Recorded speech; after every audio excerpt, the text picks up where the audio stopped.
Selamat pagi, kami dari kelompok 8, tim ASA yang beranggotakan Aulia Aska Zahra dengan NIM 182231131. Saya Sonia Putri Fadila dengan NIM 182231138. Yang terakhir saya Nisa Mubarak dengan NIM 182231139. Yang akan mempresentasikan IoT kami yang berjudul Fresh Rice. Latar belakang proyek ini adalah tingginya angka food waste dari produk segar seperti buah dan sayur yang mencapai sekitar 13 juta ton per tahun di Indonesia. Salah satu penyebab utamanya adalah tidak adanya sistem pemantauan stok secara real time dan harga yang tidak menyesuaikan kondisi produk. Kami mengusulkan sistem rak pintar berbasis IoT yang mampu memantau berat, suhu, dan kelembapan produk serta menyesuaikan harga secara dinamis menjelang masa kadaluarsa. Proyek ini tidak hanya membantu pelaku UMKM meningkatkan efisiensi dan mengurangi limbah makanan, tetapi juga berkontribusi pada pencapaian SDG, yaitu SDG 2 tanpa kelaparan, SDG 9 inovasi dan infrastruktur, SDG 12 konsumsi dan produksi yang bertanggung jawab, dan SDG 13 penanganan perubahan iklim. Oke, kita lanjut ke bagian selanjutnya, yaitu metodologi pengembangan karya inovasi. Di sini kami mempertimbangkan 3 alternatif solusi. Yang pertama yaitu pembaruan manual oleh operator toko. Alternatif ini murah tapi rawan error dan tidak real time. Lanjut ke alternatif kedua, yaitu barcode atau RFID untuk manajemen stok. Alternatif ini cepat dan akurat, tetapi tetap butuh intervensi dari manusia. Sedangkan alternatif ketiga yaitu Smart Shelf IoT dengan penentuan harga dinamis. Solusi ini otomatis dengan harga dinamis, tapi ada kekurangannya seperti yang ada pada tabel. Dan solusi inilah yang kami pilih untuk inovasi kami. Oke, kita lanjut ke selanjutnya, ke kebutuhan sistem. Sistem kami terdiri dari sensor load cell dan DHT22 serta SP32 yang mengirim data ke server. Server akan mengolah data menggunakan AI untuk memprediksi permintaan dan memberikan rekomendasi harga yang ditampilkan melalui dashboard. Oke, kita lanjut. Untuk spesifikasi desainnya, ini ada gambar activity diagram dari sistem kami, bagaimana sistem kami dari awal sampai akhir bekerja. Kemudian lanjut. Nah, ini komponen sistemnya. Oke, kita lanjut ke skenario penggunaan perangkat atau pemanfaatan produk. Di sini kami sudah membuat use case diagram sistem flash drive kami. Oke, kita lanjut ke bagian sequence diagram di bawah. Nah, ini adalah sequence diagram dari masing-masing use case sistem kami. Oke, mungkin lanjut ke bagian selanjutnya.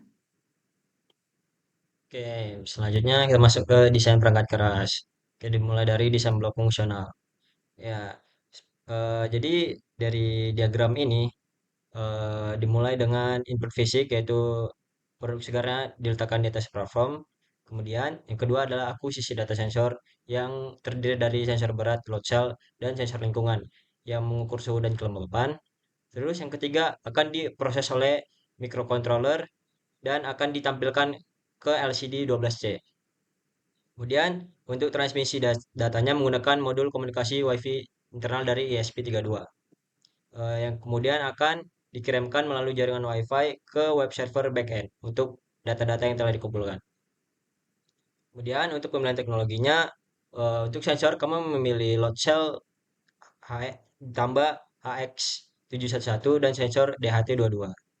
Untuk alasannya tertera di tabel ini, untuk kontrolernya juga ESP32. Alasan pemilihannya juga tertera untuk display LCD 12C dan sumber dayanya kami memilih adaptor DC 5 volt. Kemudian ya untuk dari detail untuk sensornya, sensor berat ini menggunakan strain gauge load scale dengan kapasitas maksimal 20 kg. Jadi sensor ini mendeteksi perubahan resistensi akibat deformasi mekanis saat diberi beban. Kemudian agar terbaca perubahan kecil, kami menggunakan modul amplifier HX711 yang memiliki analog to digital converter untuk presisi yang lebih tinggi. Kemudian untuk sensor lingkungannya, kami memilih DHT22 yang dapat memantau kondisi lingkungan yang mempengaruhi kesegaran produk. Jadi nanti di sensor lingkungan ini akan diberikan output digital untuk suhu dalam Celcius dan kelembapan dalam persen. Kemudian selanjutnya ada controller atau microcontroller. Ya, ya seperti biasa kita akan menggunakan ESP32 karena dari pembelajaran IoT juga dipakai ESP32 yang tentunya memiliki fungsi-fungsi yang sudah pasti eh, bagus. Kemudian untuk modul komunikasi kita akan menggunakan dari ESP32-nya langsung ke modul Wi-Fi-nya, sumber daya eksternal DC 5 volt, dan untuk desain mockup prototipe-nya seperti ini. Jadi dari struktur utama, jadi ukuran kerangkanya ini berbentuk persegi panjang dengan dimensi 35 cm kali 25 cm kali 20 cm. Kemudian di keempat sudut bawah akan dipasangkan kaki yang dapat diatur.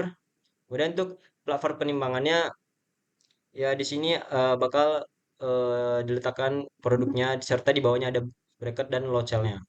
Itu pengukurannya. Serta di depannya akan ditampilkan LCD untuk tampilan suhu dan kelembapan produknya serta ada USB di dalam code box ini. Kemudian lanjut selanjutnya desain perangkat lunak. Oke, kita lanjut ke bagian desain perangkat lunak. Di sini ada gambar diagram blok fungsional perangkat lunak sistem kami. Oke, dari sisi perangkat lunak, sistem dibangun menggunakan arsitektur model view controller. Komponen utamanya ada 3. Yang pertama itu Django dan PostgreSQL untuk web server dan database-nya. Kemudian ada REST API untuk sebagai penghubung komponennya, serta modul AI berbasis scikit-learn dan FusyPY untuk menentukan harga dinamisnya. Oke, kita lanjut ke bagian bawahnya, ada pemilihan teknologi. Seperti yang ada pada tabel dan juga alasan pemilihannya. Oke, mungkin bisa lanjut scroll ke bawah. Untuk penerapan AI pada sistem, AI dalam sistem menganalisis data historis sensor dan penjualan untuk memprediksi resiko penumpukan produk, lalu menentukan diskon secara otomatis agar produk tetap terjual. Kemudian ada di bawahnya itu gambar kelas diagram dari produk kami, dari sistem kami. Oke, mungkin sekian dari perangkat lunak. Oke, mungkin lanjut ke desain user interface. Kami menyediakan 2 jenis UI. Yang pertama, display LCD di rak yang menampilkan berat suhu dan status sistem secara langsung. Selanjutnya, bisa scroll di bawah.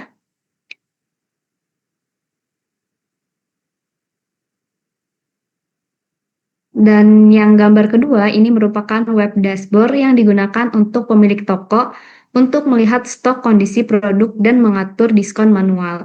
Tampilan ini dirancang agar mudah digunakan oleh UMKM, informatif, dan real time. Mungkin lanjut ke rencana implementasi perangkat lunak, perangkat keras. Sekarang kita masuk ke rencana implementasi perangkat keras.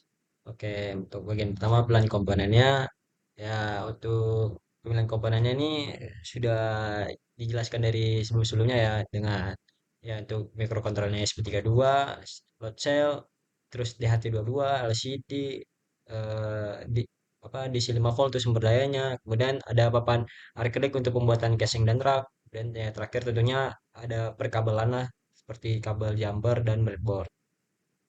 Ya, untuk skema rangkaiannya, ya untuk skema rangkaian ini teknikal ya. Jadi untuk detailnya seperti ini. Seperti koneksi dari load cell ke ESP32, koneksi sensor RT22 ke ESP32, untuk LCD 12C ke ESP32 dan koneksi sumber dayanya.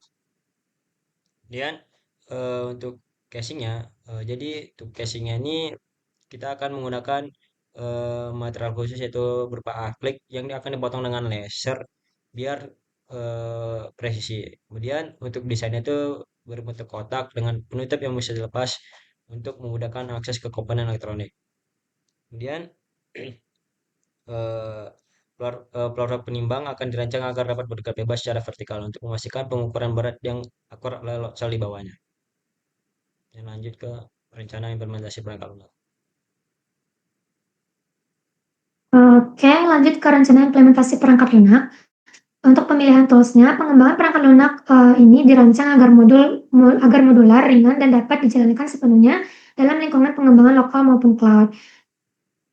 Secara garis besar, perangkat lunak dikembangkan menggunakan Arduino IDE untuk firmware SP32-nya, kemudian Django untuk backend-nya, dan scikit-learn untuk AI-nya, dan juga PostgreSQL untuk database. Komunikasi dilakukan melalui REST API berbasis HTTP, dan sistem dapat dijalankan secara lokal maupun cloud menggunakan Docker Compose. Untuk lebih lengkap pemilihan tools-nya dan alasan pemilihannya dapat dilihat pada tabel yang ada.